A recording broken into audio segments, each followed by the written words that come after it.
මේ ඔබ දකින්නේ දෙහිවල මන්සන්දියේ ඇති ගුවන් පාලමයි.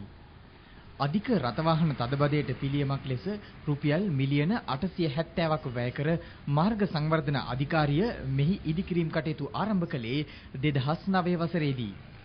එහි ඉදිකිරීම් ඉතා කෙටි කලකින් නිම කළ අතර ලොව කෙටිම කාලයකින් වැඩ නිම කළ ගුවන් පාලම ලෙස එවකට බලධාරීන් පුරසාරම් දෙඩුවා.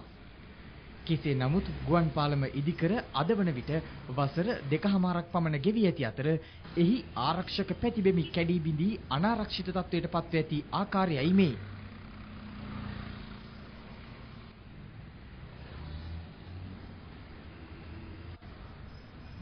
මෙලෙස මාර්ගය දෙපස පැතිබැම්ම අබලන් වී තිබීම විශාල අනතුරකට අතවනන බව නොරහසක්. එබැවින් මේ පුවත අනාවරණය කිරීමෙන් පසු හෝ අවධානය ඒ වෙත යොමු වී කඩිනමින් එය පිළිසකර කරන ලෙස අද දෙරණ බලධාරීන්ට සිහි කැඳවනවා.